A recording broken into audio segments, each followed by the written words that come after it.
एक सिनारियो पर गौर कीजिए। मान लीजिए आपने एक व्यक्ति को अपना घर किराए पर दिया। कुछ दिन बाद पता चला घर का इस्तेमाल गैर कानूनी काम के लिए हो रहा है। पुलिस ने उस व्यक्ति को तो जेल में डाला ही, लेकिन आपके घर पर भी ताला डाल दिया, क्योंकि वो घर भी केस से जुड़ा हुआ था।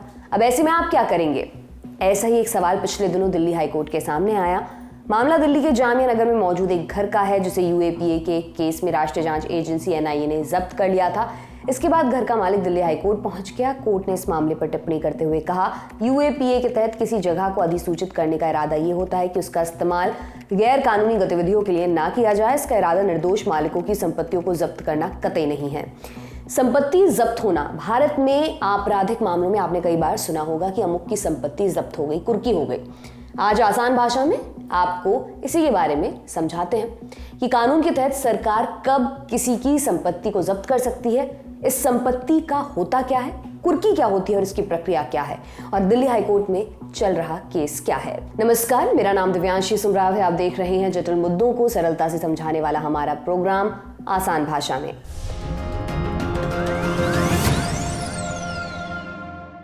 संपत्ति जब्त करने का मतलब सरकार इसे अपने कब्जे में ले ले। संपत्ति का मतलब सिर्फ जमीन नहीं, फोन, बैग जैसी सामान्य चीजें भी संपत्ति के अंतर्गत आती हैं। ये चीजें सरकार तब जब्त करती है जब ये किसी गैर कानूनी केस से जुड़ी हो। मसलन unlawful activities prevention act, UAPA Bharat का एक ऐसा कानून है जिसके तहत संपत्ति जब्त की जा सकती है। यूएपीए एक्ट 1967 का सेक्शन 8 सरकार को संपत्ति की जब्ती और कुर्की का अधिकार देता है। इसमें उन लोगों की संपत्ति पर कार्रवाई की जाती है जो किसी तरह से देश विरोधी गतिविधियों में लिप्त हैं। इस कानून की धारा 8A के मुताबिक अगर किसी जगह का इस्तेमाल गैर कानूनी मंसूबों के लिए किया जा रहा है तो उसे अधिसूचित किया जा सकता है। और किन मामलों में संपत्ति जब्त या कुर्क की जा सकती है? जैसे अगर कोई अवैध सामान किसी के पास से बरामद हुआ है, जैसे अवैध ड्रग्स, गांजा या कोई गैर कानूनी चीज, ऐसे में सरकार उस सामान को जब्त कर सकती है। कस्टम में कोई अवैध चीज पकड़ी जाए या ऐसी चीज जिस पर कस्टम ड्यूटी नहीं चुकाई गई है, उसे भी जब्त किया जा सकता है। इसके अलावा सार्वजनिक संपत्ति नुकसान रोकथाम अधिनियम 1984 नाम का एक कानून है। इसके अनुसार यदि कोई सरकारी संपत्ति को नुकसान पहुंचाने का दोषी पाया जाता है तो उसे 5 साल की सजा और जुर्माना या दोनों एक साथ हो सकते हैं। कानून के मुताबिक सार्वजनिक और सरकारी संपत्ति को नुकसान पहुंचाने के दोषी को तब तक जमानत नहीं मिल सकती जब तक कि वो नुकसान की 100% भरपाई नहीं कर देता है। इसके अलावा राज्यों ने भी इस मुद्दे पर अपने अलग अलग कानून बना रखे हैं जिनके तहत सार्वजनिक संपत्ति के नुकसान की भरपाई की जाती है। इन सभी केसों में 2 टर्म इस्तेमाल किए गए, जब्ती और कुर्की। जब्ती का मतलब जब संपत्ति सरकार अपने पास रख ले। दूसरी चीज है कुर्की, यानी उस संपत्ति की नीलामी भी कर दी जाए।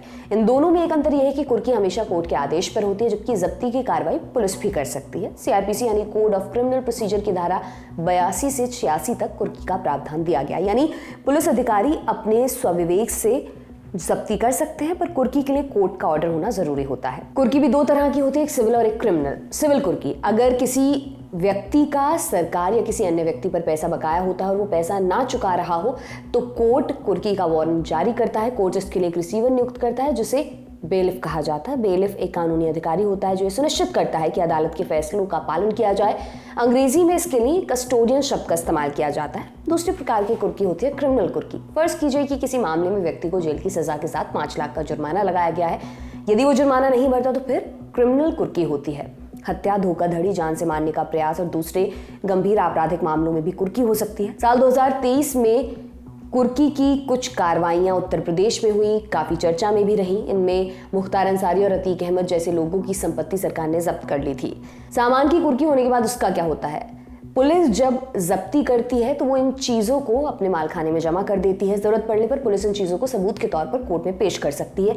पर अगर कुर्की कोर्ट के आदेश पर हुई है तो सामान को सरकारी कब्जे में रखा जाता है। इसके बाद कोर्ट जुर्माने की भरपाई के लिए सामान को नीलाम करवाता है। कोर्ट द्वारा नियुक्त बेलिफ या रिसीवर को सीआरपीसी की धारा 5 के तहत नीलामी और बिक्री का अधिकार है। क्या कुर्की या जब्ती का सामान वापस मिलता है? पुलिस, जीएसटी या कस्टम जैसे मामलों में आरोपी को एक नोटिस देकर बुलाया जाता है। जिस भी विभाग में जब्ती होती है वो विभाग आरोपी से एक निर्धारित जुर्माना लेकर सामान ले जाने को कहता है। अगर आरोपी अपना सामान लेकर जुर्माना नहीं भरता तो नीलामी से रिकवरी की जाती है।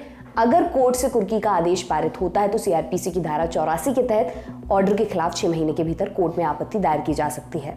हमने जब्ती और कुर्की के नियम समझ लिए, ये भी समझा कि सार्वजनिक संपत्ति को नुकसान पहुंचाने पर क्या कार्रवाई होती है। अब अंत में आपको ले चलते हैं दिल्ली हाईकोर्ट के उस केस पर जिसकी बात हमने एकदम शुरुआत में की थी। 27 सितंबर 2022 को इस्लामी संगठन popular front of India PFI और उसके कथित सहयोगियों को UAPA के तहत गैर कानूनी संगठन घोषित किया गया था। एक दिन बाद दिल्ली के जामिया नगर में एक संपत्ति को लेकर अधिसूचना जारी की गई। कहा गया इस संपत्ति का इस्तेमाल PFI और उसके सहयोगी कर रहे थे, लिहाजा पुलिस ने इस मकान को सील कर दिया और अपने कब्जे में ले लिया। इस पर मकान के मालिक याचिकाकर्ता मोहम्मद आरिफ अंसारी ने हाईकोर्ट का दरवाजा खटखटाया। इसमें उन्होंने दिल्ली पुलिस के नोटिस को चुनौती देने के साथ ही इसे डीसील करने और अनलॉक करने के निर्देश देने की मांग की थी। याचिकाकर्ता ने तर्क दिया था कि वो संपत्ति के वैध मालिक हैं।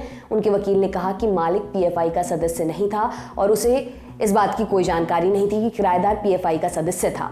हाईकोर्ट ने वकीलों की दलील पर विचार किया, कहा कि मामले में अभी और तथ्यात्मक जांच की जरूरत हो सकती है। हाईकोर्ट ने याचिकाकर्ता को जिला जज के सामने आवेदन दायर करने की छूट दी, साथ ही उसे इसके लिए 1 हफ्ते का समय भी दिया। कोर्ट ने अपने आदेश में कहा कि ऐसी किसी जगह को अधिसूचित करने का इरादा ये सुनिश्चित करना है कि उसका इस्तेमाल गैर कानूनी गतिविधियों के लिए नहीं किया जाता है।